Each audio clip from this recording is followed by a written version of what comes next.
ముముక్షు వ్యవహార ప్రకరణములోని 23వ అధ్యాయము దృష్టాంతములు. వశిష్ఠ మహర్షి ఇలా కొనసాగించారు. ఓ రామచంద్ర, ఏదైనా ఒకానొక క్రొత్త విషయం గురించి ఒకరికి తెలియజేయాలనుకున్నామనుకో, అట్లు తెలియజేయుటకు వీలుగా రోజూ చూచే విషయాలను ఉపమానంగా తీసుకుంటూ ఉంటాము. అట్లు విషయమును గ్రహింపచేయుటకు ఉపకరించే ఉదాహరణనే దృష్టాంతము అంటాం.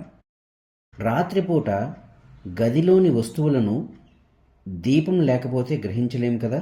దృష్టాంతముల సహాయం లేకపోతే శిష్యునకు ఒకానొక నూతనార్థం బోధించడం చాలా కష్టం, అసాధ్యమేమో కూడా. ఎందుకంటావా, గురువు తపోధ్యానాదులచే ఎంతో ప్రయత్నించి సత్యమును గ్రహించి ఉంటాడు. సత్యమును అత్యంత వివేక దృష్టితో చూస్తూ ఉంటాడు. కానీ శిష్యుడో మనస్సునందు అనేక జన్మలలో పేర్చుకొని ఉన్న దుర్వ్యసనములను, దురభిప్రాయములను పొరలుగా కలిగి ఉంటాడు. కానీ సత్యమును గ్రహించుటకై ఆరాటపడుతూ ఉంటాడు.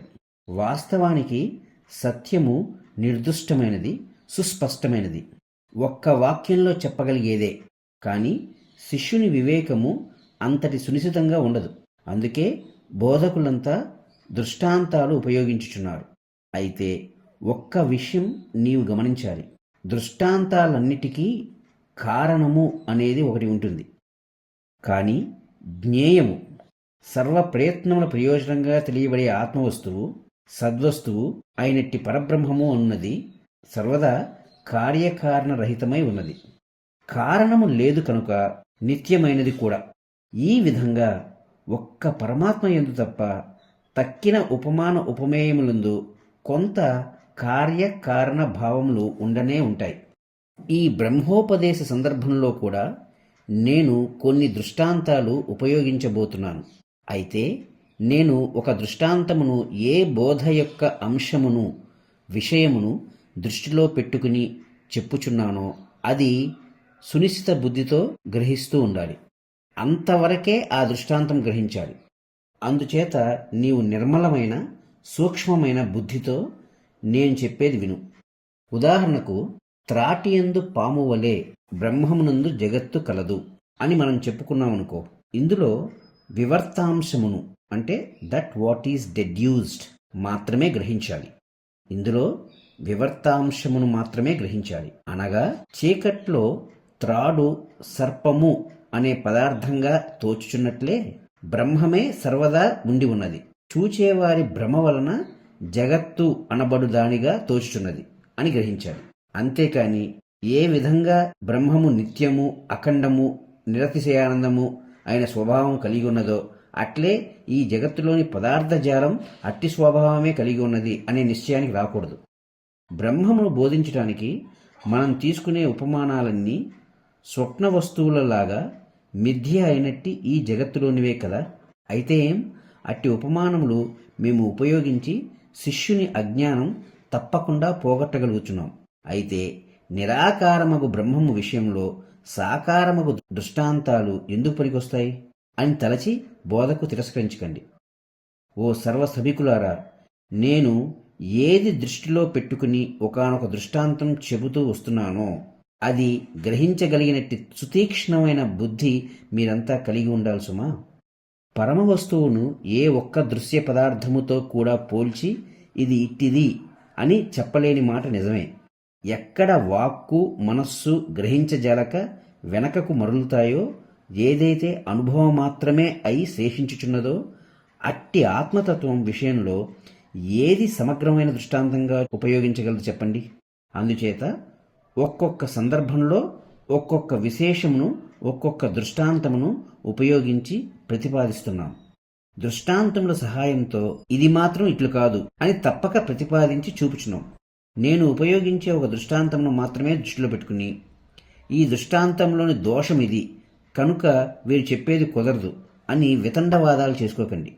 దృష్టాంతాలను చూచి మాచే ప్రతిపాదించబడుతున్న బ్రహ్మతత్వము యొక్క అస్తిత్వమును తిరస్కరించేవాడితో వాదించి లాభమేమున్నది? కొంచెం విచారించి చూస్తే ఈ జాగ్రత్త అవస్థలోని వస్తువులకు, స్వప్నావస్థలోని వస్తువులకు భేదమేమీ లేదు. ఇది కల్పనచే ఇప్పటికి సత్యం వల్లే అనిపిస్తున్నట్లే స్వప్న సమయంలో కూడా స్వప్న సదృశం సత్యమనియే అనిపిస్తుంది. అయితే ఈ రెండూ మిథ్యయే. అందుచేత ఈ జగత్తు సర్వకాలములందు అవస్తువే అయి ఉన్నది. ఆహా, చూచావా రామా, ఎంతటి చమత్కారమో!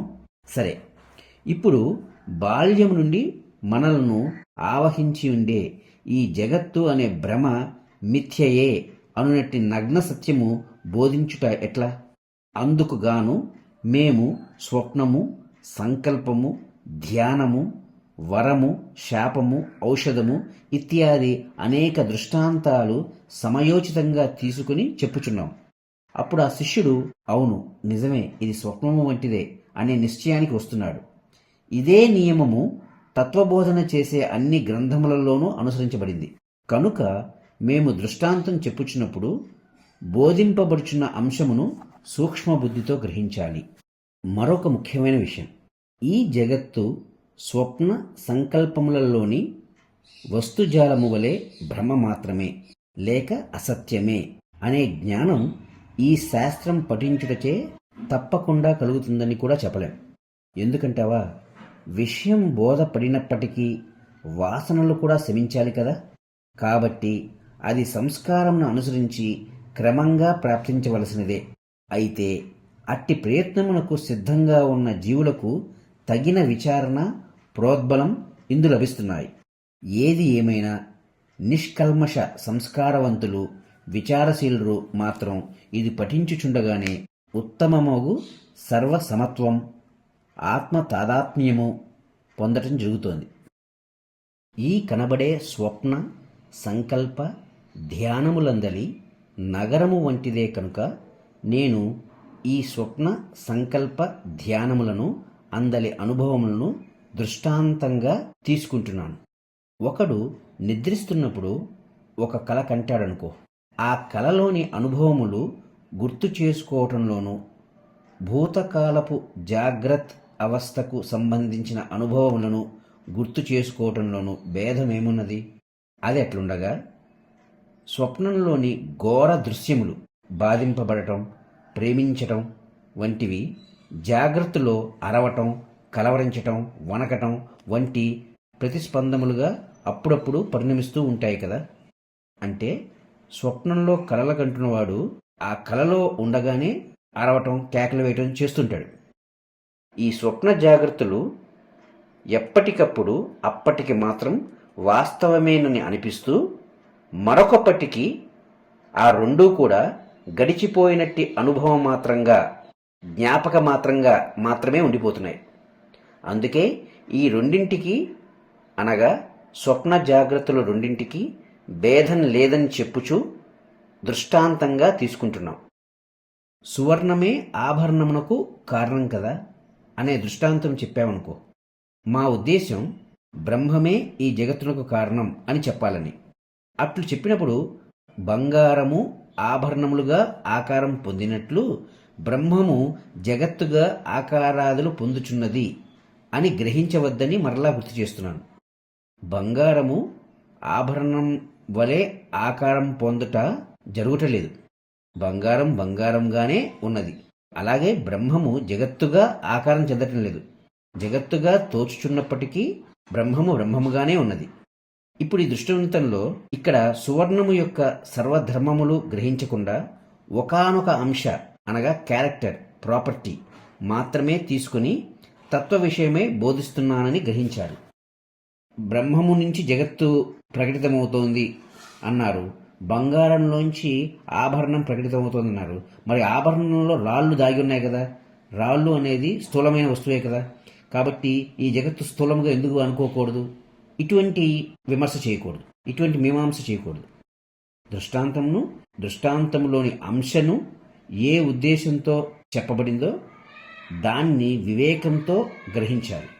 అంతేకాని మన లక్ష్యం దృష్టాంతాన్ని విమర్శించడము, తర్కించడం కాదు. దృష్టాంతాన్ని ఉపయోగించుకుని బోధింపబడేటువంటి ఆత్మవస్తువును తెలుసుకోవడం కదా. అలాగే చీకట్లో గల వస్తువు చూడాలంటే దీపపు వెలుగే ఉపయోగిస్తుంది, కానీ ప్రమిద, నూనె, ఒత్తి కాదు కదా. అదేవిధంగా ఉపమానంలోని ఒకానొక లక్షణం ఉపమేయానికి ఉన్నట్లు గ్రహించడమే శిష్యుని సూక్ష్మబుద్ధికి తార్కాణం.